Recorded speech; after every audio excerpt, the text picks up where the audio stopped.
बिस्मिल्लाहिर्रहमानिर्रहीम। अस्सलाम वालेकुम नाज़रीन, आप यूट्यूब चैनल देख रहे हैं। मैं इमरान खान हूँ।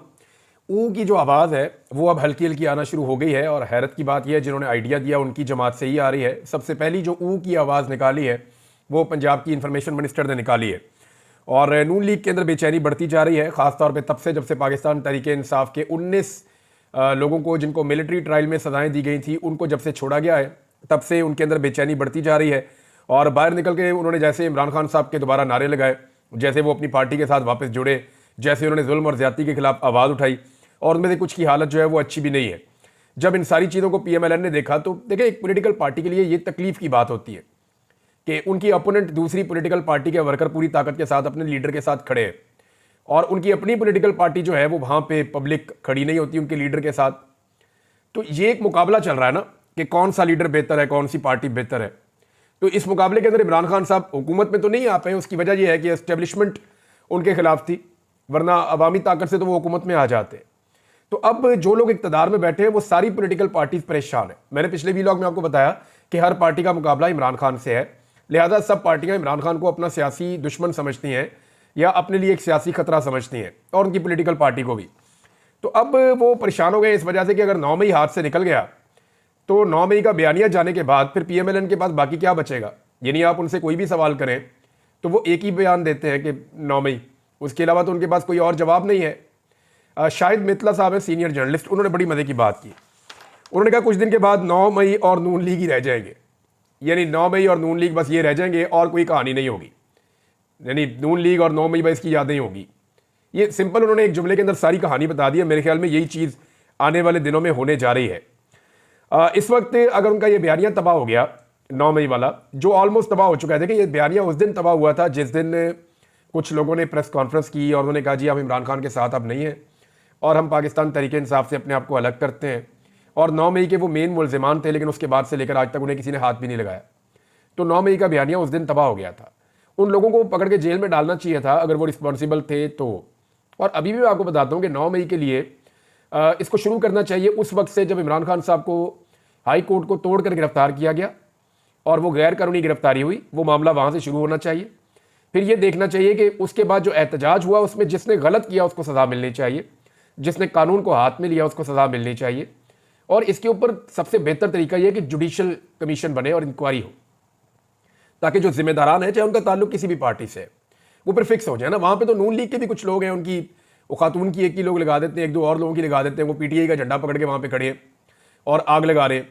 और कुछ ऐसी वीडियोस भी पाकिस्तान तहरीक इंसाफ वाले शो करते हैं जहाँ पे नकाब पोश लोग जो है वो गाड़ियाँ तोड़ रहे हैं, तोड़फोड़ कर रहे हैं और वो लोग आवाज़ें दे रहे हैं कि ये लोग क्यों तोड़फोड़ कर रहे हैं, इनका हमारी पार्टी से कोई ताल्लुक नहीं है। तो इस तरह की चीज़ें भी हैं बीच में, यानी दोनों तरफ की चीज़ें फिर आपको देखनी पड़ेंगी और उसके ऊपर चाहे वो 26 नवंबर है चाहे वो 9 मई है, इसके ऊपर जुडिशल इंक्वायरी हो जाए तो वो ज़रा बेहतर हो जाएगा। अब ये बेचैनी क्यों है नून लीग में, इसकी एक वजह जो है वो नवाज शरीफ के जो बहुत करीबी दोस्त हैं, सहाफ़ी हैं नजम सेठी साहब, उन्होंने एक वजह बताई है कि एस्टेब्लिशमेंट ने इन मुज़ाकरात के हवाले से हुकूमत को मुकम्मल तौर पे ऑन बोर्ड नहीं लिया, जिसकी वजह से हुकूमत घबराई हुई है। और ये बात ठीक है, हुकूमत के अंदर बेचैनी इसीलिए है कि अगर वाकई में ये मुज़ाकरात कामयाब हो गए तो जावेद चौधरी साहब के बकौल फिर शहबाज शरीफ साहब के पास ऊ करने के अलावा और कोई रास्ता नहीं होगा। वो बेचारे इसी तरह एहतजाज करते रहेंगे। और अब ये एक नई इंटरटेनमेंट जो उन्होंने कौम को दी है, ट्रक ड्राइवर एहतजाज कर रहे हैं तो वो ऊ कर रहे हैं, एयरपोर्ट में कोई एहतजाज कर रहा है तो वो ऊ कर रहा है, किसी और जगह पे कोई बच्चे एहतजाज कर रहे हैं तो वो ऊ कर रहे हैं। लोग मीम्स बना बनाकर सोशल मीडिया पर डालते चले जा रहे हैं। दूसरी जानिब एक नुक्ता है जिसको सोशल मीडिया के ऊपर लोगों ने हाईलाइट किया, वो ये है कि जो माफ़ीनामे हैं या जो रहम की अपीलें हैं जो आर्मी चीफ से की गई हैं उनमें कोई एक ही कलम इस्तेमाल किया गया है और मिलती जुलती राइटिंग भी है। तो ये तो अच्छा हुआ कि लोग अपने घरों को आ गए। और मेरी नज़र में ये लोग बेगुनाह इसलिए थे कि फ़ौजी अदालत तो कोई अदालत ही नहीं होती, यानी फ़ौजी अदालत के अंदर सिविलियंस का ट्रायल तो नहीं किया जा सकता ना, उसूली तौर पर यह बात गलत है। हाँ, दहशतगर्दों के हवाले से ये पॉलिसी कुछ अरसे तक के लिए बनाई गई थी, लेकिन ये वापस पाकिस्तानियों के गले पड़ गई। मेरे ख्याल में किसी का भी ट्रायल फौजी अदालत में नहीं होना चाहिए। हमारी अदालतों में इतनी कैपेसिटी और कैपेबिलिटी है कि वहाँ पे सबका ट्रायल होना चाहिए, चाहे उसका कोई भी जुर्म हो। तो सिविलियंस का ट्रायल फौजी अदालतों में पहले ही गलत है। लेकिन अच्छी बात यह है कि कुछ लोग अपने घरों में आ गए, उम्मीद करता हूँ कि बाकी लोग भी जल्दी अपने घरों में आ जाएंगे। सियासी एहतजाज जो है ना वो एक आईनी हक है, कानूनी हक है। इस पर पाबंदी लगाना, इस पर सजाएं देना, ये नहीं होना चाहिए, चाहे किसी भी जमात के खिलाफ हो, ये नहीं होना चाहिए। सबको एहतजाज करने का हक हासिल होना चाहिए। इमरान खान साहब के हवाले से एक स्टेटमेंट दिया है ख्वाजा आसिफ साहब ने। पहले वो स्टेटमेंट आपके सामने रखता हूं, फिर उसकी कुछ थोड़ी सी जो है वो डिटेल भी मैं आपके सामने रख दूंगा। ख्वाजा आसिफ कहते हैं कि इमरान खान की हमायत में जितनी सपोर्ट अमेरिका और बरतानिया से आ रही है, ज़्यादातर सेहूनी बैकग्राउंड के लोग हैं। ये ख्वाजा आसिफ कह रहे हैं, तो ये बात ठीक है। देखिए, आपको वेस्ट में जितने भी लोग मिलेंगे उनमें मैक्सिमम वो लोग होंगे जो इसराइल की हमायत करेंगे। मैं पब्लिक की बात नहीं कर रहा, मैं उनके हुक्मरानों की बात कर रहा हूँ। यानी ऐसा नहीं है कि अगर डोनाल्ड ट्रंप प्रो इसराइल है तो जो बाइडन ने कौन सा इसराइल के ऊपर हमला किया हुआ था, आप उनको इस एनक से देख ही नहीं सकते। आज तक ख्वाजा आसिफ साहब ने जितने भी लोगों से वहाँ हाथ मिलाई या जितने लोगों से बातचीत की है, क्या वो प्रो इसराइल नहीं थे? क्या जाकर जब आपने जफ्फा डाला मैक्रोन को, आपके वज़ीर आज़म ने और बाकी सारे लोगों ने, जिसने तौहीन रिसालत की थी, उसको जब आप लोगों ने जाके जफ्फा डाला, तो क्या वो प्रो इसराइल नहीं है? क्या जो बाइडन प्रो इसराइल नहीं थे? क्या जो बाइडन के जितने भी वज़रा थे या जितनी भी उनकी काबीना थी वो सारे प्रो इसराइल नहीं थे? वो सारे भी प्रो इसराइल थे। उन्हीं के दौर में फ़लस्तीनियों के ऊपर तारीख का सबसे बड़ा जबर हुआ है गुज़िश्ता तकरीबन कोई 1.25 साल 1.5 साल में। तो ये सारे के सारे प्रो इसराइल हैं। आप ये नहीं कह सकते कि फ़लाँ था या फ़लाँ नहीं था। लेकिन वो अगर ह्यूमन राइट्स के मामले के ऊपर हमने अपने मुल्क का मामला देखना है ना, कि हमारे मुल्क के मामले में मुदाखलत किसने की, तो जो बाइडन ने मुदाखलत की थी, उनकी इंतज़ामिया ने मुदाखलत की थी, पाकिस्तान में हुकूमत गिरवाई थी। और अब जो है आने वाली हुकूमत मुदाखलत नहीं कर रही, तो इससे सबको तकलीफ़ हो रही है। एक तो ये है कि अमेरिका में जितनी भी हुकूमतें बनती हैं वो ज़्यादातर इसराइल से हमायत रखती हैं। दूसरा, फिर अगर ऐसी बात है तो फिर आप दबाव में आने से इनकार कर दें, आप दबाव ले ही ना, आप किसी किस्म की हमायत को माने ही ना, आप डट कर खड़े हो जाएं। इमरान खान साहब अपनी जो आज़ादी है वो अदालत के ज़रिए से और अपनी अवामी तहरीक के ज़रिए से हासिल कर लेंगे। अल्टीमेटली तो आपको इमरान खान को आज़ाद करना पड़ेगा। राणा सनाउल्लाह ने भी ये ख्वाहिश की है, बाकी बहुत सारी पॉलिटिकल लोग इस ख्वाहिश का इजहार कर रहे हैं। अभी राजा परवेज़ अशरफ साहब जो साबिक वज़ीर आज़म है, उन्होंने भी कहा, उनकी भी एक नन्ही सी ख्वाहिश है कि आसिफ अली जरदारी, नवाज शरीफ और इमरान खान साहब इकट्ठे होकर बैठ जाएँ। जो है मुज़ाकरात का माहौल बन रहा है, लेकिन इमरान खान साहब ने जो है वो नवाज शरीफ साहब को तो 12वां खिलाड़ी करार दे दिया है। अब राजा परवेज़ अशरफ साहब के अंदर ये ख्वाहिश कब पैदा हुई और कैसे पैदा हुई, देखिए एक वाक़या भी हुआ उनके साथ। राजा परवेज़ अशरफ साहब को उनके इलाके में एक शादी में मदऊ किया गया, और देखें वो अगर चीफ गेस्ट हैं किसी शादी के अंदर तो फिर उनकी बड़ी हैसियत होनी चाहिए वहाँ पे। वो शादी में गए, वो स्टेज पे खड़े थे और राजा परवेज़ अशरफ की मौजूदगी में दूल्हे को जो नोटों के हार डाले जा रहे थे उन पे इमरान खान की फ़ोटोज़ बनी हुई थी। इमरान खान एक ऐसी मिथ बन चुके हैं पाकिस्तान के अंदर, लोग इमरान खान साहब को अपनी खुशी, अपनी गमी, अपनी हर चीज़ के अंदर अब याद रखते हैं। वो लोगों का पार्ट ऑफ लाइफ ऐसा लगता है बन गया, और ये ऐसा होना नहीं था। देखिए समझे इस बात को, ये जो हमारे खित्ते के लोग हैं ना, ये बहादुरों की बड़ी इज्जत करते हैं। आप ये देख लें, जितने भी लोग हैं जो बहादुरी के साथ जिन्होंने अपनी ज़िंदगी गुजारी है, यहाँ पे लोग उनको बड़ा ऑनर करते हैं, बड़ी उनको रिस्पेक्ट देते हैं। आज भी लोग जो है वो पोरस को याद करते हैं कि क्या बात है पोरस की, वो टकरा गया था सिकंदर आज़म से, लोग उसको याद करते हैं, उसको ओन करते हैं। हालांकि वो बहुत पुरानी बात है, बहुत पुरानी बात है, तब इस्लाम भी यहाँ पे नहीं आया था। लेकिन लोग महाराजा अंबी को याद नहीं करते, उसको पसंद नहीं करते, उसने सरेंडर कर दिया था। लोग महाराजा पोरस को याद करते हैं। ऐसा क्यों करते हैं लोग? क्योंकि पोरस डट गया था, खड़ा हो गया था। तो यहाँ के लोग जो है वो बहादुर शख्स को पसंद करते हैं। रंजीत सिंह को लोग ओन करते हैं, पंजाब के लोग, यहाँ हमारे पंजाब के लोग जो हैं वो रंजीत सिंह को ओन करते हैं। क्यों करते हैं? आज यहाँ पे सिखों की हुकूमत तो नहीं है, लेकिन फिर भी ओन करते हैं। वजह यह है कि वो डट गया था, वो लड़ता था, वो बहादुर था। और बहुत सारे जो बाहर से लोग आते थे, हमने अपने मज़ाइलों के नाम उन लोगों के नाम के ऊपर रखे जो दलेर थे, बहादुर थे, जो मुकाबला करते थे, जो लड़ते थे, जिनमें सलाहियत थी। तो बहादुरों को ये कौम जो है वो पसंद करती है, उनको हीरो समझती है। तो इमरान खान साहब ने बहादुरी दिखाई और उसकी वजह से अब वो नौजवानों के दिलों में बसते हैं।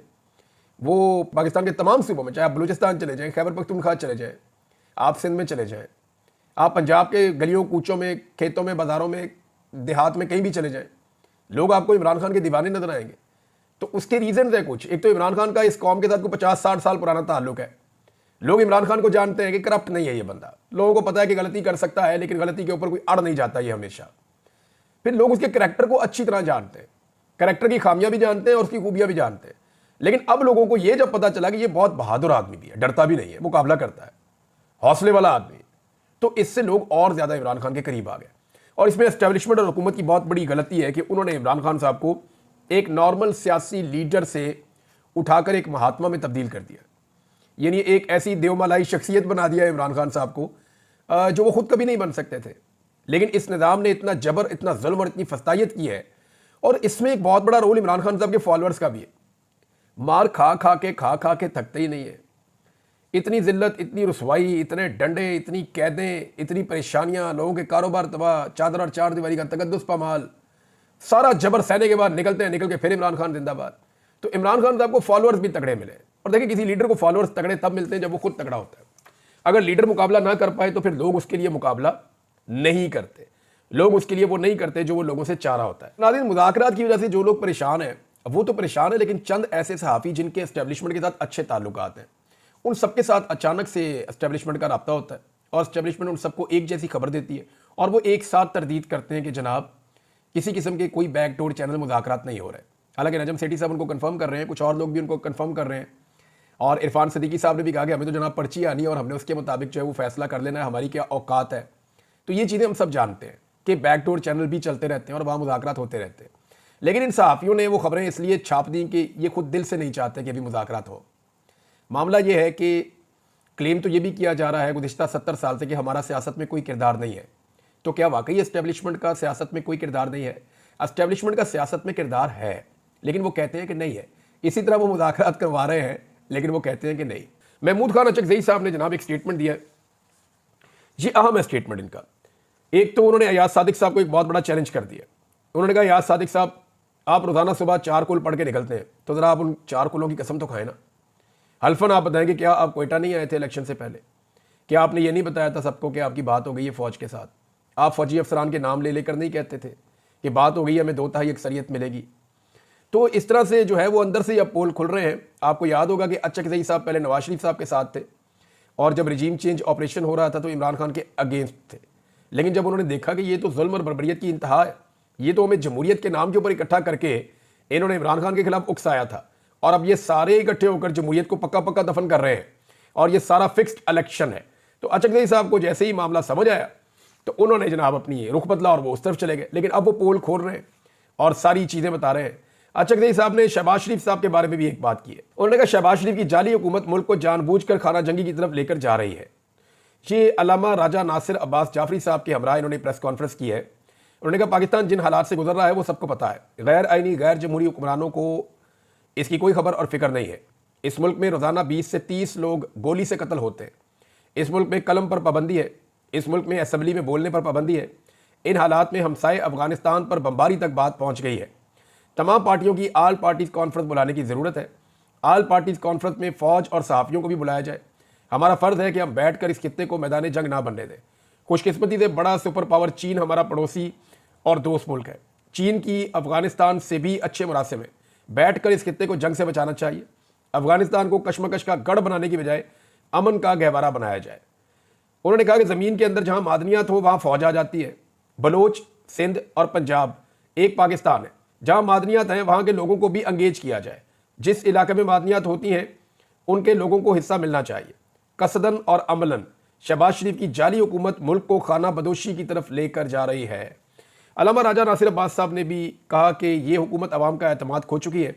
हमारी दुनिया में कोई अहमियत नहीं है। पहले हमारा दुश्मन इंडिया था, अब एक नया दुश्मन बना लिया है। अपने ब्रादर इस्लामी मुल्क अफगानिस्तान को दुश्मन बनाया जा रहा है। बिलावल, जरदारी और इसहाक डार एक बार भी वहाँ नहीं गए। हमारा कल्चर एक जैसा है, क्यों दुश्मनियाँ पैदा कर रहे हैं? ये अल्लामा राजा नासिर अब्बास साहब भी कह रहे हैं। तो पॉलिसीज़ के ऊपर तो तनकीद हो रही है और लगातार तनकीद हो रही है।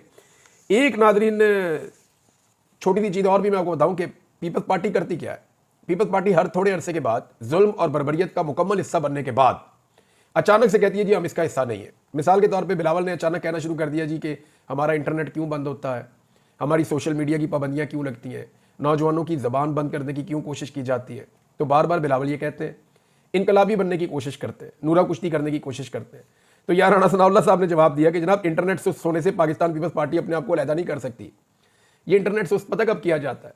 जब पाकिस्तान तहरीक इंसाफ कोई इंसिडेंट या कोई इवेंट करने लगती है। जब भी कोई पॉलिटिकल इवेंट होता है, जब भी पाकिस्तान तहरीक इंसाफ निकलने लगती है तो नौजवानों को दबाने के लिए या उनका पैगाम ज़्यादा दूर तक ना पहुँचे तो इंटरनेट बंद कर दिया जाता है। राणा सनाउल्लाह ने कहा पीपल्स पार्टी इस जिम्मेदारी से अपने आप को अलहदा नहीं कर सकती। अच्छा जी, एक चीज़ और है कि वज़ीर आला खैबर पख्तूनख्वा ने दोबारा से एक कन्फर्मेशन दी है और वो ये कह रहे हैं कि 45 बंदे अभी तक मिसिंग है। देखिए 60 बंदे इससे पहले वाली इन्फॉर्मेशन आई थी, इनको 15 बंदे और मिल गए। इनको आइडिया हो गया है कि 45 बंदे अब तक मिसिंग हैं जिनके बारे में पता नहीं चल रहा। अच्छा, जो मिसिंग है वो है कहाँ, इसके बारे में अलग अलग कहानियां आती रहती हैं। थोड़े दिन पहले मैंने आपको बताया था, एक इन्फॉर्मेशन मैंने आपको दी थी पिम्स अस्पताल वाली। अच्छा, ये मैंने आपको सोर्सेज भी उस वक्त इसलिए बताए थे कि मुझे ज़ाती तौर पे मैंने ये कहा भी था कि मुझे खुद से मैंने इसको इन्वेस्टिगेट नहीं किया, अब मैंने उसको इन्वेस्टिगेट करवाया। मैंने आपको सिर्फ वो बताया था जो शौकत बसरा साहब ने और ओन अब्बास बप्पी साहब की टीम ने मुझे सारी इन्फॉर्मेशन दी थी, क्योंकि ये दोनों लोग वहाँ गए थे, इन्होंने वीडियोज़ भी वहाँ पर बनाई थी और सारे सबूत इकट्ठे किए थे और देवर कन्विंस्ड कि ये ऐसा ही हुआ था और वीडियोज़ वो महफूज पड़ी है अभी भी। उसकी बुनियाद पर वहाँ जो लोग थे उन्होंने एक कहानी बनाई थी और उन्होंने सारा जो बताया वो यहाँ तक मामला पहुँचा। अब एहतशाम अब्बासी साहब है, हमारे सीनियर क्राइम रिपोर्टर हैं, उनके साथ मेरी बात हुई थी, उन्होंने सारे मामले की तहकीकात की है और तय तक पहुंचे हैं और आज उन्होंने मुझे सारा कुछ बताया। तो जनाब, जो तहकीकात के बाद चीज़ें सामने आई हैं वो मैं आपको बताता हूँ कि रेस्क्यू को इस शख्स की बॉडी मिली थी, ये जो बंदा जनूबी पंजाब का सादकाबाद का जिसकी लाश मिली थी, पुलिस ने इसकी बॉडी को मुर्दा खाने में पहुँचाया था। रिश्तेदार बॉडी लेने नहीं आ रहे थे पहले, बाद में उन्होंने किसी को भिजवाया वहाँ से और फिर बॉडी वसूल की गई। अच्छा, अब ये बाद में सारी की सारी कहानी ये सामने आई कि जनाब वहाँ बहुत सारी लाशें थी और वहाँ पे जो है वो ये बंदा डी चौक में मारा गया था। तो एहतशाम अब्बासी साहब की जो स्टोरी है उसके अंदर ये ऐसी कोई चीज़ साबित नहीं हुई। उन्होंने कही देखें हम डिग आउट कर रहे हैं, हमें इस बात का पता है, ये अब्बासी साहब भी कहते हैं और बहुत सारे और जर्नलिस्ट भी कहते हैं कि इस्लामाबाद में जितनी लाशें अब तक 13 सामने आई है, बंदे इससे ज़्यादा मारे गए। 17 लाशें तो जर्नलिस्ट जो है उन्होंने आपस में जब बातचीत की तो वहाँ कन्फर्म हो गई थी कि 17 बंदे तो इन्होंने कम से कम मरते हुए देखे हैं। ये तादाद 20 से ज़्यादा भी हो सकती है। कई लोग जो है वो बहुत ज़्यादा लाशों का भी कहते हैं कि इतनी ज़्यादा भी हो सकती है, 100 लाशों तक भी लोग कहते हैं कि हो सकती है। अभी भी पाकिस्तान तहरीक इंसाफ कह रही है कि जी हमारे 45 लोग गायब हैं, लेकिन उनकी लाशें कहाँ इस बारे में नहीं पता। हाँ, इस स्टोरी के अंदर एक चीज़ खुली है कि ये जो लोग थे जिनका ये बंदा मारा गया था, गालिबन क्योंकि अभी इनका दोबारा कोई मौक़िफ़ नहीं आया, लेकिन जो समझ आ रही है इन्वेस्टिगेशन करने वाले सहाफ़ियों को, उसमें एहतशाम अब्बासी साहब ने कहा जी उनका ये मानना है कि ये इमदादी रकम वसूल करने के लिए उन्होंने अपने बंदे की लाश को 26 नवंबर के खाते में डालने की कोशिश की है। तो मेरी ये जिम्मेदारी है कि जो अब इसके ऊपर तहकीकात हुई हैं, जो चीज़ें सामने आई मैंने आपके साथ शेयर कर दी हैं। इससे पहले जो चीज़ें सामने आई थी वो भी मैंने आपके साथ शेयर कर दी थी। ज़ाती तौर पे मैंने इस मामले में कोई भी तहकीक नहीं की, लेकिन हाँ, ये जो है एहतशाम अब्बासी साहब का, इसको मैं ओन करता हूँ इसलिए कि वो एक अच्छे जर्नलिस्ट हैं और उनके सोर्सेज भी हैं, क्राइम रिपोर्टिंग वो वहाँ करते रहे इस्लामाबाद में। तो जनाब ये कहानी ऐसे है। इसमें नजम सेठी साहब ने एक और कन्फर्मेशन की है। ये नवाज शरीफ साहब के दोस्त हैं नजम सेठी, और इन्होंने गवाही दी है कि जनाब महंगाई पाकिस्तान में कम नहीं हुई, बल्कि महंगाई पाकिस्तान में लगातार बढ़ती चली जा रही है। बल्कि नजम सेठी साहब का ये कहना है कि लोगों की कुव्वत खरीद कम हो रही है और कुव्वत खरीद कम होने की वजह से वो अब पाकिस्तान की जो ग्रोथ है वो भी ज़्यादा नहीं हो रही, पाकिस्तान आगे नहीं बढ़ रहा और ये लोगों का ट्रस्ट भी नहीं है, यानी जो हुकूमत है वो लोगों की मर्जी से बनी नहीं, तो लोग उससे नाराज़ भी हैं। अच्छा जी, एक और एक्टिविटी होने जा रही है आने वाले दिनों में। इस्लामाबाद हाई कोर्ट में मजीद 4 जजेस तैनात करने का फैसला किया गया है और जल्द ये 4 जजेस जो हैं वो तैनात कर दिए जाएंगे। मजीद ये एडिशनल जजेस आ जाएंगे इस्लामाबाद हाई कोर्ट में, और इसकी वजह यह है कि इस्लामाबाद हाई कोर्ट में आमिर फारूक साहब अकेले रह गए थे बड़े लंबे अरसे से, लेकिन उसके बावजूद उन्होंने ज़बरदस्त खिदमात सर अंजाम दी हैं। तो अब आमिर फारूक साहब का अकेलापन दूर हो जाएगा अगर 4 मजीद जज इस्लामाबाद हाई कोर्ट में आ जाते हैं, हम ख्याल जजेस। तो इसके ऊपर बहुत तेज़ी से हुकूमत काम कर रही है और ये कहा जा रहा है कि आने वाले तकरीबन कोई 1-2 हफ्ते के अंदर नए जजेस तैनात हो जाएंगे इस्लामाबाद हाई कोर्ट में। 17 तारीख एक डेट जो है वो मेरे पास आई है। तो जनाब अब तक के लिए इतना ही। अपना ख्याल रखिएगा, अपने इस चैनल का भी। अल्लाह हाफ़िज़।